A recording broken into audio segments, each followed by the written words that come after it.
ધોરાજીમાં સરકારી હોસ્પિટલમાં ડોક્ટરોની નિમણૂક બાબતે યુવાનોનું ચાલતું ઉપવાસ આંદોલન દિવસે ને દિવસે સફળ થઈ રહ્યું હોય તેમ ધોરાજીના તમામ વેપારીઓએ સોમવારે બંધ પાડી પ્રશાસન સામે પસ્તાળ નાખી હતી। ધોરાજી શહેરની સરકારી હોસ્પિટલમાં 11 ડોક્ટરોની જગ્યાની સામે હોસ્પિટલમાં માત્ર એક જ ડોક્ટર હોય અને તે પણ ડેપ્યુટેશન પરના ડોક્ટર હોય। શહેર તાલુકાના 2 લાખની જનતાને સામાન્ય ઈજામાં પણ ધોરાજી હોસ્પિટલમાં સારવાર મળતી નથી, જેથી ધોરાજી શહેરના 4 સેવાભાવી યુવાનો દ્વારા ડોક્ટરોની નિમણૂક કરવા માટે મામલતદારને આવેદનપત્ર પાઠવી પ્રથમ પ્રતિક ઉપવાસ અને છેલ્લા 3 દિવસથી આમરણાંત ઉપવાસ આંદોલન ચાલુ કર્યું છે। આ આંદોલનને શહેરની ઘણી સંસ્થાઓએ ટેકો જાહેર કર્યો છે, જેમાં શહેર કોંગ્રેસે પણ આંદોલનને ટેકો આપી વેપારીઓ દ્વારા શહેર બંધની અપીલને પણ ટેકો આપ્યો હતો, જેથી આજે ધોરાજી બંધના એલાનના પગલે પોલીસના ધાડા રસ્તાઓ પર ઉતરી પડ્યા હતા અને વેપારીઓ પણ અમુક વિસ્તારોમાં સ્વયંભૂ શહેર બંધ રાખીને આ હડતાળને ટેકો આપ્યો હતો, જ્યારે રિક્ષા એસોસિએશન દ્વારા ધોરાજી જેતપુર રોડ ચક્કા જામ કરીને હડતાળને ટેકો આપ્યો હતો। આજે અમારા દ્વારા ધોરાજી બંધનું એલાન આપવામાં આવેલું હતું।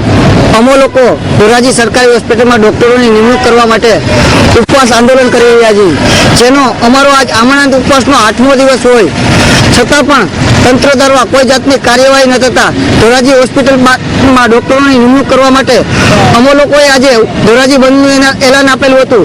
એમાં ધોરાજીના વેપારીઓ અને ધોરાજીની તમામ પ્રજાજનોએ અમને ખૂબ એવો સારો સહકાર આપેલો હોય। એ સહકાર બદલ અમે ધોરાજીના વેપારીઓનું આભાર માનીએ છીએ અને આજે તો ધોરાજીમાં જે હોસ્પિટલમાં ડોક્ટરની નિમણૂક કરવા માટે ધોરાજીના તમામ નગરજનો અમને સહયોગ આપી રહ્યા છે, પણ ધોરાજીના કોઈ પણ રાજકારણીઓ અને રાજકીય નેતાઓ દ્વારા અમને કોઈ પણ જાતનો સહકાર મળેલો નથી। ધોરાજીના રાજકીય આગેવાનો અને પાર્ટીઓમાં જવામાં ટાઈમ છે, પણ અમારી છાવણીની મુલાકાત લઈને અમને આશ્વાસન આપવાનો પણ ટાઈમ નથી।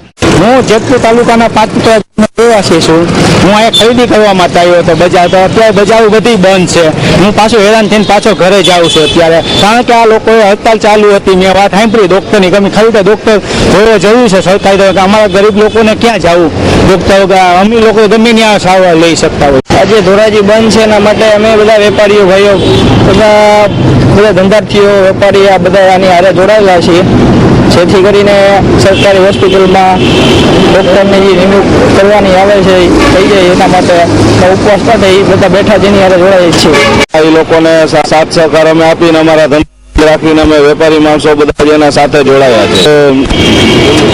નિમણૂક થાય અને આ બધાને વ્યવસ્થિત ન્યાય મળે ને બધું થઈ જાય, આ ગરીબ માણસો અટાણે હેરાન થાય છે। પૈસા વાળા ગમે પ્રાઇવેટમાં વયા જાય, ગરીબ માણસ અટાણે હેરાન થાય છે। Harish Bhalia, S9 news, Jetpur.